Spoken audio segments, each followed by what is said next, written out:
জালিমের জীবন থেকে কত মানুষ ঘর ছাড়া, কত মানুষ বাড়ি ছাড়া, কত মানুষ সন্তান ছাড়া করেছে, কত মানুষকে বিধবা করেছে, কত সন্তানকে এতিম বানিয়েছে। এই জালিম স্বৈরাচার শাসক, তার পতন যার মাধ্যমে হয়েছে। আমরা একটি কথা বলতে চাই, শুধু কোটা সংস্কার ছাত্র আন্দোলনের মাধ্যমে শুধু তার পতন হয় নাই, এর মধ্যে আলেমদের ভূমিকা, আলেমদের অনেক ত্যাগ স্বীকার করতে হয়েছে। কোটা সংস্কার আন্দোলন নিয়ে যে সমস্ত ছাত্ররা রাজপথে বেরিয়েছে, নিজের আমরা সকলেই খবরে দেখেছি, এক সাহসী সৈনিক যুবক তার সেনাবাহিনীর নাম বলে দিয়েছে,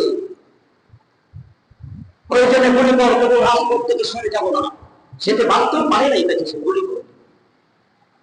কিরকম জুলুম, কি অত্যাচার! শত শত আমাদের সন্তানেরা এবং অভিভাবক সহ রাজপথে বের হয়েছিল। অসংখ্য আমাদের ছেলে মেয়ে কলেজ বাস্তবিক ছাত্রছাত্রী জীবন দিয়েছে, রক্ত দিয়েছে। শুধু তাই নয়, এই গোটা সংস্কার আন্দোলন করতে গিয়ে ছাত্র এবং ছাত্রী শাহাদাত বরণ করেছেন। তার চেয়েও বেশি আপনার 2013 সালের 5ই মে শাপলা চত্বরে এই জালিম সরকারের পতনের প্রতিবাদ, মানুষের জানমালের নিরাপত্তা, বিশ্বনবী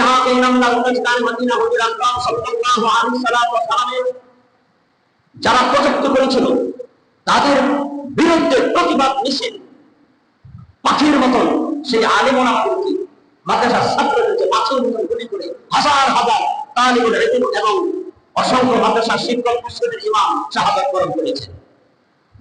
সেই রক্ত পিলখানার মতো আমরা জানি, পিলখানায় অসংখ্য মিডিয়া যারা জীবন দিয়েছে। এরপরে আমরা আইনাগর সম্পর্কে জানতাম না। সরকার পতন হওয়ার পরে যে নাম দিয়েছে আইনাগর, কি ভয়ানক দৃশ্য, কি ভয়ানক কয়েকখানা। সেখানে তার বিরুদ্ধে যারাই কথা বলেছে তাদেরকে সেখানে ঢুকেছে, না খেয়ে দুঃখে দুঃখে মেরে পড়েছে, কঠিন যন্ত্রণা দিয়ে মেরেছে ওই মানুষ। এরপরে সমাধান আবার বলছে কি, আমি প্রতিদিন সকালবেলা উঠে ফজরের নামাজ পড়ে কোরআন শরীফ খুঁজি। আচ্ছা বলেন, যে ব্যক্তি আমাদের মাননীয় সাবেক প্রধানমন্ত্রী, যিনি বাধ্য হয়েছেন পালিয়ে যেতে, কারণ জানেন পালিয়ে যদি না যায় তাহলে তো আমার আস্থা থাকবে না, মাটির সাথে মিশিয়ে করবে আমাকে। কারণ যে জন্মার নির্যাতন, যে গুলি হত্যা করেছি, আর যে মানুষকে, যে কত মায়ের বুক খালি করেছি, কত স্ত্রীকে বিধবা করেছি, কত সন্তানকে বিধবা করেছি, সে জানে।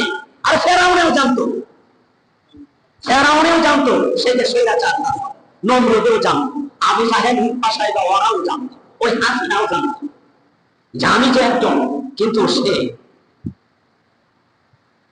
মুসলমান দাবি করে, যে ব্যক্তি সকালবেলা কোরআন তালাওয়াত করে ফজরের নামাজ পড়ে তাসবিহ হাতে, সে কখনো মানুষ করতে পারে? এখন আল্লাহ পাক রব্বুল আলামিন সূরাতুল ইউসুফের 106 নম্বর আয়াতে আল্লাহ পাক রব্বুল আলামিন বলেন, ওমা ইউমিনু আকসারুহুম বিল্লাহ ইল্লা ওয়া হুম মুশরিকুন। অধিকাংশ মানুষ ঈমান আনে, কথা ঠিক, ঈমান আনার পরেও মুশরিক, ঈমান আনার পরেও কি কাফের। কথাটা কার? আল্লাহ। এরপরে কোরআনের আয়াত সূরা মাইদা, ওমান লাম ইয়াহকুম বিমা আনজালাল্লাহু ফাউলাইকা হুমুল যালিমুন।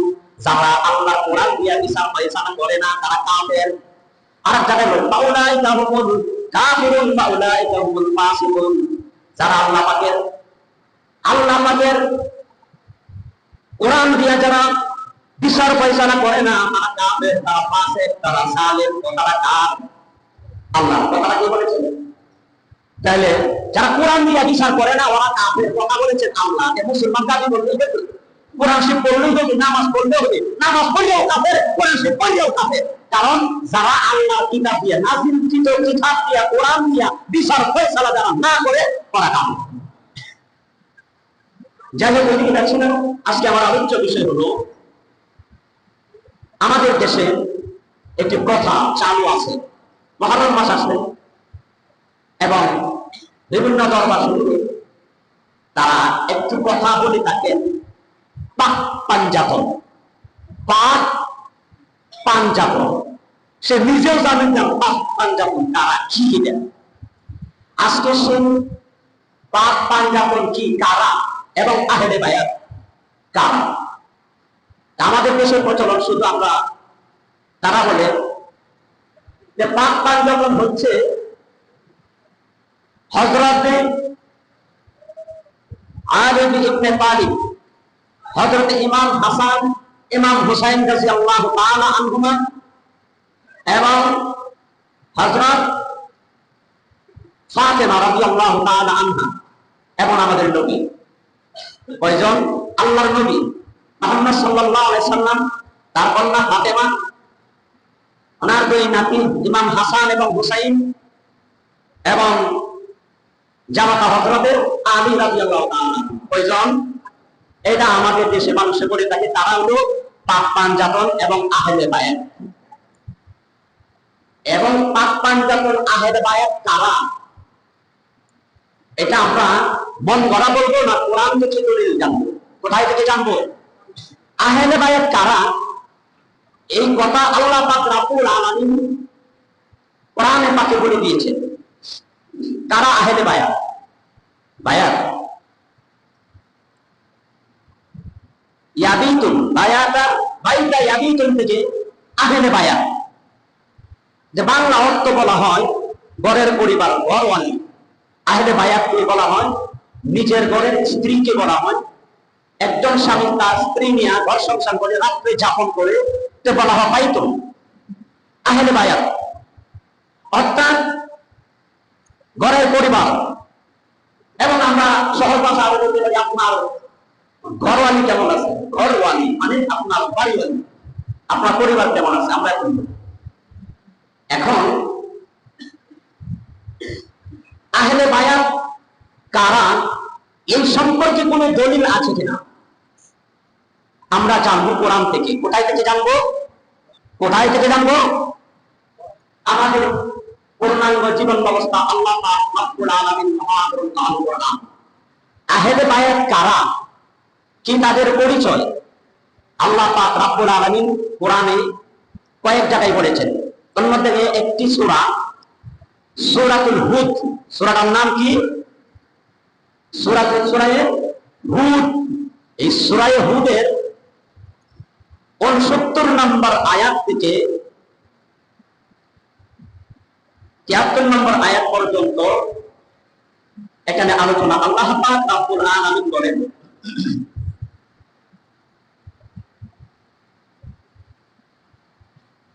وَلَقَدْ جَاءَتْ رُسُلُنَا إِبْرَاهِيمَ بِالْبُشْرَى قَالُوا سَلَامًا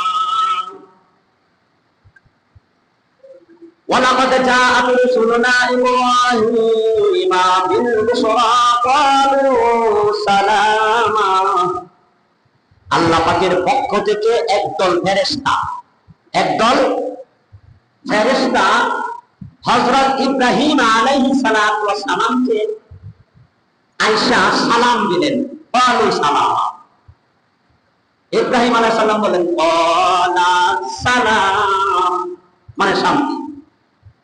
আল্লাহ পাকের নাজিলকৃত একদল ফেরেশতা কাকে আয়েশা সালাম জানালেন? কাকে? আমাদের জাতির পিতা হযরত ইব্রাহিম আলাইহিস সালামের ঘরে আসছেন, আয়েশা সালাম জানাইছেন। ইব্রাহিম আলাইহিস সালাম সালামের উত্তর দিলেন ক্বালা সালাম, শান্তি আপনাদের প্রতি, শান্তি আল্লাহ পাকের পক্ষ থেকে। ইব্রাহিম আলাইহিস সালাম মনে মনে ভাবলেন তারা যে আল্লাহর ফেরেশতা এটা চিনতে পারেন নাই, না চিনে উনি ঘরের ভিতরে গেলেন। কথা আল্লাহ পাক এইভাবে বলছেন, ফামা লাবিথা আন জাআ বিরিজলিন হানিফ। উনি ঘরের ভিতরে গিয়া একটি গোবৎস, একটা ছোট বাছুর জবাই করে এটা কাবাব বানায়া, মানে ভুনা করে, একটি বাছুর, একটি গরুর বাছুরকে ভুনা করে একবারে ভুনা করে ওই মেহমানদের সামনে আনিয়া দিলেন। কার সামনে? মেহমান। উনি মনে করছেন যে মেহমান, আর আসলে হযরত ইব্রাহিম আলাইহিস সালাম উনি মেহমান ছাড়া কখনো খানাও খাইতেন না। সুবহানাল্লাহ, মেহমান ছাড়া কি কখনো খানা খাইতেন না। ঠিক উনি একদিন মেহমান তালাশ করে পাচ্ছেন না, হঠাৎ করে অনেকক্ষণ পর দেখেন যে একজন লোক আসতেছে। তখন তারা বলতেছে যে আসেন ভাই, আমরা খানা অপেক্ষা করতেছি, আমি তো মেহমান ছাড়া খাই না, আসেন আজকে আমার বাড়ির মেহমান হয়ে আপনি আমার সাথে খানা যাই হোক নিয়ে গেছি না। হযরত ইব্রাহিম আলাইহিস সালাম বলেন যে খাবার আগে বিসমিল্লাহ বলেন। কি বলেন? বিসমিল্লাহির রহমানির রহিম। সে বলে জীবনে বিসমিল্লাহ কই নাই, বিসমিল্লাহ কইয়া খাইতেই বল, কারণ আমি বিসমিল্লাহ করব না, কারণ বিসমিল্লাহ কি এটা কোন সে দৌড় দিছে, বিসমিল্লাহ হবে না, খানাও খাবে না। ইব্রাহিম আলাইহিস সালাম যে আল্লাহ পাক জানায়া দিলেন, আমার বন্ধুকে জানাও, ইব্রাহিমকে পাঠিয়ে দিলেন যে আমি কি মানুষকে পথ থেকে দূরে সরাই দেওয়ার জন্য ওনাকে পাঠাইছি না? তখন জিবরাইল আলাইহিস সালাম আয়েশা বললেন, তখন ইব্রাহিম আলাইহিস সালাম দৌড় দিলেন ওই লোকটার খুশি। আল্লাহ পাক জানায়া দিলেন এই লোকটার বয়স ছিল প্রায় 80 বছর। আমি আল্লাহ সুবহানাহু ওয়া তাআলা তাকে 80 বছর বিসমিল্লাহ ছাড়া খাওয়াইছি। সে আমারে মানে না, আমি যে আল্লাহ আছি আমাকে তো স্বীকার করে না। আমি যদি 80 বছর আমি আল্লাহ তাকে খাওয়াইতে পারি বিসমিল্লাহ ছাড়া, সে এক সন্তান খাওয়াইতে পারবো না? সুবহানাল্লাহ। ইব্রাহিম আলাইহিস সালাম দৌড়ে বলতে আনলেন, ঝাঁপ গিয়া করলেন, কারণ আমি যাবো না, কারণ তোমার আসলেই হবে না, আমি যাবোই না, আমি বিসমিল্লাহ করবো না। তোমার বিসমিল্লাহ হওয়া লাগবে না, আমার আল্লাহ কইছে তোমাকে খানা নিয়ে খাইতে, আমি আল্লাহর হুকুম নিয়েছি। হ্যাঁ, তোমার আল্লাহ কইছে। আমি যে আল্লাহরে মানি না, যে আল্লাহ আছে এই স্বীকার করি না, আর সেই আল্লাহ পাক বলছি আমাকে নিয়ে খানা খাইতে। সুবহানাল্লাহ, তার উপরে হেদায়েতের জোয়ার এসেছে। যাই হোক, সে তৎক্ষণাৎ মুসলমান হয়ে গেছে। বলার উদ্দেশ্য হল ইব্রাহিম আলাইহিস সালাম মেহমান ছাড়া খানা খাইতেন না। উনি ওনার কাছে যখন একদল ফেরেশতা আসলো, উনি ফামা লাবিথা আন জাআ বিইজলিন হানিফ, মেহমানদের সামনে একটি বাছুর ভুনা করে সামনে আইনা দিলেন। এরপরে ফালাম্মা রাআ আইদিয়াহুম লা তাসিলু ইলাইহি নাকিরাহুম ওয়া আওজাসা মিনহুম খিফা। উনি দেখতে পেলেন যে মেহমানের হাত খানার দিকে প্রসারিত হচ্ছে না। তারা তো আল্লাহর ফেরেশতা, তারা কি আল্লাহর ফেরেশতা। নাকিরাহুম, ইব্রাহিম আলাইহিস সালামের কাছে এটা অস্বাভাবিক মনে হলো।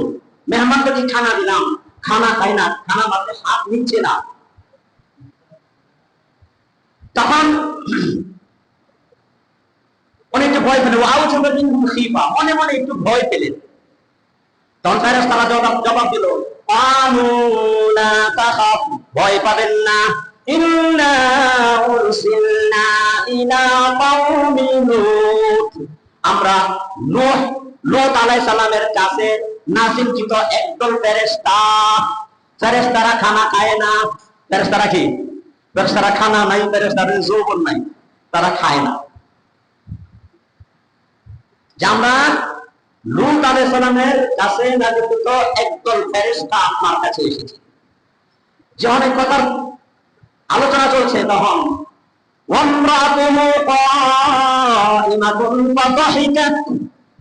ইব্রাহিম আলাইহিস সালামের স্ত্রী বিবি সারা ঘরের ভিতরে পাশে শুনতেছিলেন, ফাতাহিকা, উনি হাসতেছিলেন।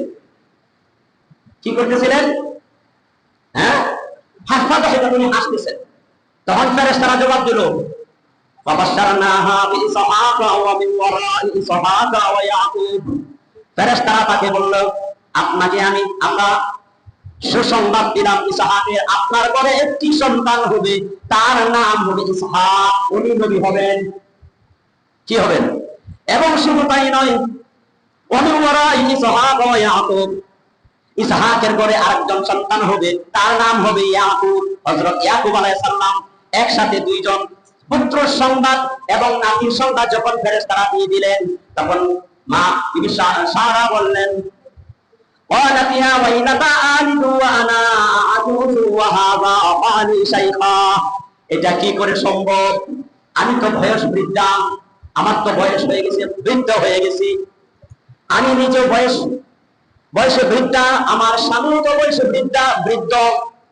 তাহলে একজন সন্তান, স্বামী স্ত্রীর মধ্যে হইতে একজন সন্তান যখন জন্মনে, যা প্রয়োজন তা তো আমাদের কাছে নাই। আমি তো একজন বৃদ্ধ হয়ে গেছি, আমার স্বামীও বয়বৃদ্ধা, আমিও বয়বৃদ্ধা, আমার স্বামী বয়বৃদ্ধ, কি করে সন্তান হবে?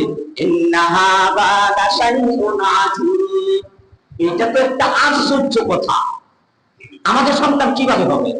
এরপরে আল্লাহ পাক রব্বুল আলামিন ফেরেশতারা জবাব দিল, দেখেন, ক্বালু আতা'জাবিনা মিন আমরিল্লাহ। আল্লাহ সিদ্ধান্তের ব্যাপারে কি তোমরা আশ্চর্য বোধ মনে করেছো? বৃদ্ধ হয়েছে দেখি কি হয়েছে? আল্লাহ পাক যদি সন্তান দেন, বৃদ্ধের ঘরেও দিতে পারেন, এটা আল্লাহর ক্ষমতা। কার ক্ষমতা? আল্লাহর ব্যাপারে আশ্চর্য বোধ হয়ে গেছে।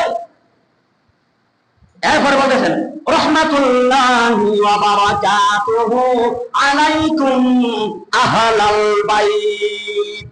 এই যে আহলাল বাইত, ফেরেশতারা বললেন, রাহমাতুল্লাহ, নবীর স্ত্রী, আপনার উপরে আল্লাহ পাকের পক্ষ থেকে রহমত এবং বরকত নাযিল হোক।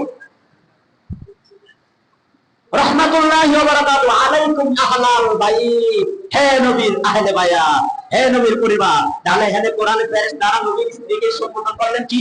ইব্রাহিম আলাইহিস সালামের স্ত্রীকে কি বললেন? আহলে বায়াত। আহলে বায়াত সম্বোধন কাকে বললেন? নিজের বিবিকে, নিজের স্ত্রীকে আহলে বায়াত। ইন্নাহু হামিদুম মাজিদ। তাহলে এই সূরা হুদের থেকে 69 নম্বর আয়াত থেকে আমরা একটা দলিল পেলাম যে আহলে বায়াত বলা হয় নিজের ঘরের বিবিকে, ঘরওয়ালিকে, স্ত্রীকে। আহলে বায়াত কারা বলছেন? আল্লাহর পক্ষ থেকে আল্লাহ ফেরেশতারা বলছেন। কে বলছেন? আল্লাহর ফেরেশতারা। এরপর আরেকটা দলিল সূরা আহজাবের 32 নম্বর আয়াত। সূরা আহজাবের কত নম্বর আয়াত? 32 নম্বর আয়াতে আল্লাহ পাক রব্বুল আলামিন বলেন, ইয়া নিসা আন-নাবিয়্যি লাস্তুন্না কাআহাদিন মিনান নিসাঈ ইন তাকাইতুন্না ফালা তাখদা'না বিল কাউল। হে নবীর বিবিগণ, আল্লাহ পাক বলতেছেন নবীর বিবিদেরকে, হে নবীর বিবিগণ, হে নবীর স্ত্রীগণ, ইন তাকাইতুন্না ফালা তাখদা'না বিল কাউল। আপনারা কিন্তু সাধারণ মহিলার মতো না, আপনারা কিন্তু সাধারণ মেয়ের মতো নন। না, আপনারা যদি আল্লাহকে ভয় করে থাকেন, ফালা তাখদা'না বিল কাউল, তাহলে পরপুরুষের সঙ্গে কথা বলার সময় মিষ্ট সুরে, আকর্ষণীয় সুরে, মধুর কণ্ঠে হাসি দিয়া কথা বলো না। কাকে বলছেন? আমাদের নবীর স্ত্রীকে, আমাদের নবীর বিবিদেরকে বলছেন। নবীর বিবিরা তো পৃথিবীর সমস্ত মুসলমানের মা। নবীর বিবিরা কি মুসলমানের আমাদের মা? নবী হলেন আমাদের রূহানি পিতা। নবীর বিবিরা তো মুসলমানের মা।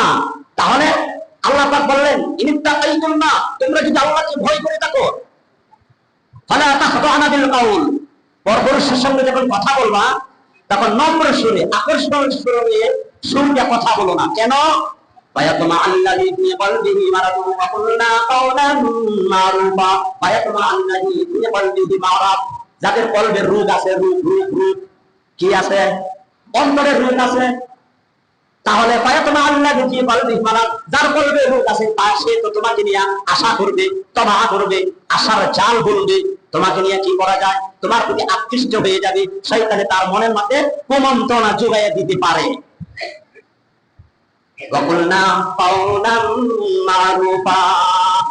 সংযতভাবে ভালো কথা বলো, তাতে কোনো সমস্যা নেই। যদি প্রয়োজন পড়ে তাহলে মিষ্টি সুরে কথা বলা যাবে না। এখন নবীর বিবির বেলায় যদি এই কথা বলে থাকেন, যার কলবের রূপ আছে সে তার প্রতি আকৃষ্ট হয়ে যাবে, তাকে নিয়ে আশা করবে। আর বর্তমান যুগের মেয়েরা যারা অর্থলঙ্গ ছেলে, তাদেরকে নিয়ে কি ভাবনা করবে? তারা তো মা লাগে না। কি লাগে না? মা লাগে না। এই জন্য একটা কথা বলি, আপনার যে সমস্ত মেয়েরা দর্শিতা হয় অর্থলঙ্গ পোশাক, নেকেট পোশাক এবং বেপরদা হওয়ার কারণে, কন্যা একজন বোরখাওয়ালা মহিলা পর্যন্ত শুনি নাই সে ইফটিজিং এর শিকার হয়েছে অথবা তাকে কেউ উত্তপ্ত করেছে, এ শুনি নাই। যে সমস্ত মেয়েদেরকে উত্তপ্ত করে বেহায়া, অর্থ উলঙ্গ। তাহলে যাদের কলবের রূপ আছে, বুঝলেন তো, কিছু পুরুষ আছে মহিলা দেখলে মন গরম হয়ে যায়, মহিলা দেখলে তার সাথে কিছু কথা বলতে মন চায়, তার সাথে কিছু হাসিতে মন চায়। এরকম রোগে আক্রান্ত, কলবের রোগে আক্রান্ত যে সমস্ত পুরুষ, আপনাদের কথা বলি না, আমার কথা আগে বলি, যে যার কলবের রোগ আছে তার মনের মধ্যে খারাপ চিন্তা ভাবনা আসতে পারে, তখন না আউলাম মারুফা, ভালো কথা বলো, কোনো সমস্যা নাই। এরপরে বলেন ওয়াকারনা ফি বুয়ুতিকুন্না, এই মহিলারা তোমরা ঘরে অবস্থান করো। কি করো? ওয়াকারনা ফি বুয়ুতিকুন্না, নিজের ঘরে অবস্থান করো। ওয়ালা তাবাররাজনা তাবাররুজাল জাহিলিয়াতুল উলা, জাহিলি যুগের মেয়েদের মতো তোমরা নিজেকে বেপরদা কইয়া বাহিরে নিজেকে প্রদর্শন করো না। সাজসজ্জিত হইয়া বাহিরে বের হইও না। কে কথাটা কার? আইয়ামে জাহিলিয়াতের যুগে যেমন পর্দা ছিল না, তার চেয়ে বেশি এখন বেপরদা হয়ে গেছে, ঠিক না? ঠিক। আল্লাহ তাআলা বলেন হে মহিলারা তোমরা নিজের ঘরে অবস্থান করো। ওয়ালা তাবাররাজনা তাবাররুজাল জাহিলিয়াতিল উলা, জাহিলির যুগের ওই মেয়েদের মতো তোমরা কি ঘর থেকে বের হইয়া, তোমরা রাস্তায় বের হইয়া তোমরা বেপরদা ভাবে চলাফেরা করো না। ওয়াকিমনা সালাতা, তোমরা নামাজকে কায়েম করো। ওয়াতিনা যাকাতা, তোমরা যাকাত আদায় করো। ওয়াতিনাল্লাহ ওয়া রাসূলাহু, আল্লাহ এবং আল্লাহ রাসূলের আনুগত্য করো। আল্লাহ এবং আল্লাহ রাসূলের আনুগত্য করো। বলুন সুবহানাল্লাহ। এরপরে আল্লাহ পাক রব্বুল আলামিন কি বলছেন দেখেন, ইন্নামা ইউরিদুল্লাহু লিইয়ুযহিবা আলাইকুমুর রিজসা আনকুমুর রিজসা আহলাল বাইত ওয়া ইউতাহহিরাকুম তাতহীরা। এখানে আহলে বাইত, ইন্নামা ইউরিদুল্লাহু লিইয়ুযহিবা আনকুমুর রিজসা, হে নবীর বিবিগণ, আল্লাহ পাক রব্বুল আলামিন তোমাদের অন্তর থেকে অপবিত্রতা দূর করতে চান, তোমাদের কলব থেকে নাপাকি দূর করতে চান। আনকুমুর রিজসা আহলাল বাইত, হে পরিবার, হে নবীর পরিবার, নবীর আহাল, তোমরা কি করো? আহলাল বাইত। এখানে আরেকটি কথা, তুমি কোরআন দিয়ে যদি হাদিস ব্যাখ্যা আপনি বুঝবেন না। এখানে কোরআনের ব্যাখ্যায় আমরা পাইলাম, কোরআনের কথা দলিলে পাইলাম, নিজের ঘরের স্ত্রীকে বলা হয় আহলে বাইত। এখানে আল্লাহ নবী হাদিস দ্বারা এটা স্পষ্ট করে দিলেন। উম্মে সালামা রাদিয়াল্লাহু তাআলা আনহুর ঘরে আল্লাহ নবী অবস্থান করেছিলেন। হযরত আয়েশা সিদ্দিকা রাদিয়াল্লাহু তাআলা আনহা থেকে বর্ণিত 2424 নম্বর হাদিস। কত নাম্বার? 2424 নম্বর হাদিস। আল্লাহ নবী হুজুর আকরাম সাল্লাল্লাহু আলাইহি সাল্লাম চিন্তা করলেন, আমি কোরআন দিয়ে যদি বলে যাই তাহলে মানুষ শুধু বুঝবে আমার ঘরের পরিবার যারা, আমার স্ত্রীরা শুধু আহলে বায়াত। আল্লাহ নবী স্পষ্ট করে দিলেন, হাজা রাসূলুল্লাহ সাল্লাল্লাহু আলাইহি ওয়াসাল্লাম ক্বাদাতা আলাইহি ওয়া আলাইহি মিতুম ওয়া আলাইহি মিতুম মুহাররামুন মুরাহহালুন মিন শাআরিন আসওয়াদা। আল্লাহর নবীর গায়ে একটা কালো পর্যন্ত একটা চাদর গায়ে ছিল, একটা চাদর, একটা সুন্দর চাদর গায়ে ছিল। ওয়া আলাইহি মিতুম মুরাহহালুন মিন শাআরিন আসওয়াদা। এই চাদর কাঁধে নিয়ে সকালের বেলায় যখন বের হলেন আল্লাহর নবী হুজুর আকরাম সাল্লাল্লাহু আলাইহি ওয়াসাল্লাম চাদর গায়ে যখন বসলেন, তখন যা আল হাসান ফা দাখালা, হাসান রাদিয়াল্লাহু তাআলা আনহু আসলেন, ওনার চাদরের ভিতরে ঢুকাইলেন, চাদরের ভিতরে হাসানকে ঢুকাইলেন। এরপরে সুন্নাহ জাআ হুসাইন রাদিয়াল্লাহু তাআলা আনহুমা, হুসাইন রাদিয়াল্লাহু তাআলা আনহুমা আসলেন, তাকে চাদরের ভিতরে ঢুকাইলেন। এরপরে হযরত আলী আসলেন, তাকে চাদরের ভিতরে ঢুকাইলেন। এরপরে হযরত ফাতেমা রাদিয়াল্লাহু তাআলা আনহা, তিনি আসলেন, তাকে চাদরের ভিতরে ঢুকাইলেন। এখন কয়জন হলো? কয়জন? পাঁচজন। আল্লাহর নবী, হযরত ইমাম হাসান, ইমাম হুসাইন, হযরত আলী, হযরত ফাতেমা, কয়জন হলো? 5 জন। আল্লাহর নবী স্পষ্ট করে দিলেন, আমার আহলে বায়াত শুধু আমার ঘরের পরিবার না, আমার স্ত্রী না, শুধু স্ত্রী না, আমার মেয়ে, আমার সন্তান, আমার নাতি, আমার জামাই, সকলেই হচ্ছে আমার আহলে বায়াত। সুবহানাল্লাহ। এখন আহলে বায়াত বলতে আমরা অনেকেই আলেম ছাড়া, আমি আপনাদের বাংলা হয় আপনারা অনেকেই হয়তো জানেন, নবীজির নাতি নাতনি কয়জন ছিল জানেন? নবীজির নাতনি এবং নাতি কয়জন ছিল? এখানে যদি আমি প্রশ্ন করি অনেকে বলবেন 2 জন। কয়জন? কয়জন? 2 জন বলবেন। কি? হযরত ইমাম হাসান আর হুসাইন। কিন্তু আল্লাহর নবীর নাতি ছিল 5 জন আর নাতনি ছিল 3 জন। কয়জন হয়েছে? 8 জন। এখন 2 জনের নাম জানে, 2 জনের প্রশংসা করে। আল্লাহর নবী যে আরো যে 6 জন ছিল তাদের নাম জানেন না, অনেকেই জানেন না। আপনারা বলতে পারবেন? আর 6 জন নাতি এবং নাতনির নাম কি বলতে পারবেন? আমার মনে হয় না। আমি আসলে জানতাম। আল্লাহ নবীর সরকারে বলে দিই, কন্যা ছিল 4 জন। কয়জন? কয়জন? রোকায়া, জয়নাব, উম্মে কুলসুম, ফাতেমা। রোকায়া, উম্মে কুলসুম, জয়নাব, উম্মে কুলসুম, ফাতেমা। কয়জন? 4 জন। উম্মে কুলসুমের ঘরে কোনো সন্তান হয় নাই। জয়নাবের ঘরে 2 সন্তান। একজনের নাম, একটা কন্যা সন্তান, তার নাম ছিল উমামা। কি নাম ছিল? উমামা। সেই উমামা আল্লাহ নবী যখন নামাজ পড়তেন, সেই উমামা নবীজি ঘাড়ে উঠে, ইমাম হুসাইন হাসান হুসাইন যখন ঘাড়ে উঠে, এই নবীর নাতনি নবীর ঘাড়ে উঠে পিঠে হিসাবে বসে থাকতেন। আল্লাহ পাকের পক্ষ থেকে নিষেধ, যতক্ষণ পর্যন্ত না নামবে আপনি তাকে সরাইবেন না। আল্লাহ নবী সরাইতে চাইছিলেন, আল্লাহ পাক নিষেধ করছেন। তাহলে সেই উমামা যে নবীজির আরেকজন নাতনি, আমার মনে হয় আপনারা কেউ শুনেনি নাই। শুনছেন? তাহলে জানাবের ঘরে কয়জন? 2 জন। একজন ছেলে আব্দুল্লাহ, রোকাইয়ার ঘরে একজন আব্দুল্লাহ 6 বছরের পরে মারা গেছে। আর জয়নাবের ঘরে উমামা একজন নাতনি আর একজন নাতি, 2 জন। এগুলো 3 জন। ফাতেমার ঘরে কয়জন? ফাতেমা আমরা সবাই জানি 2 জন, হযরত হাসান এবং হুসাইন। ফাতেমার সন্তান ছিল 5 জন। ফাতেমার ঘরে কয়জন ছিল? এটা বলে আমি শেষ করে দিব। 5 জন ছিল। ইমাম হাসান, ইমাম হুসাইন, মুহসিন এবং রোকেয়া, জয়নাব। ওই 2 ফুফুর নামে 2 কন্যার নাম। 2 ফুফুর নাম, 2 কন্যার নাম। তা কয়জন? ফাতেমা রাদিয়াল্লাহু তাআলার সন্তান কয়জন? 5 জন। ইমাম হাসান রাদিয়াল্লাহু তাআলা আনহুমা, ইমাম হুসাইন রাদিয়াল্লাহু তাআলা আনহুমা, এরপরে ইমাম মুহসিন রাদিয়াল্লাহু তাআলা আনহুমা। কয়জন গেল? নাতি 3 জন আর নাতনিয়া আরো 2 জন। ফাতেমার ঘরে 2 জন মেয়ে, একজনের নাম জয়নাব আর একজনের নাম রোকেয়া। সুবহানাল্লাহ। তে ফাতেমা রাদিয়াল্লাহু তাআলার ঘরে আল্লাহর রাসূলের নাতি কয়জন? 5 জন। আমরা এতদিন অনেকেই জানছি মাত্র 2 জন। 5 জন। নবীর আহলে বাইত সম্পর্কে আলোচনা করলে অনেক সময় দরকার।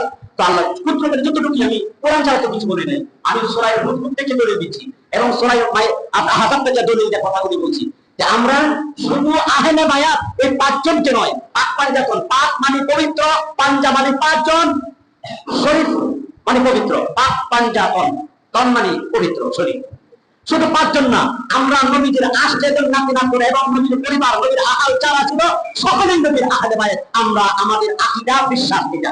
সুবহানাল্লাহ। যারা শুধু 2 জন মানে তাদের চেয়ে আমরা হকদার বেশি, আমরা সকলকে আহলে বায়াত মানি। সুবহানাল্লাহ। আল্লাহ পাক রব্বুল আলামিন আমাদের তাদের মতো জীবন গড়ার তৌফিক দান করুন। আমিন। ওয়া আখিরু দাওয়ানা আলহামদুলিল্লাহ।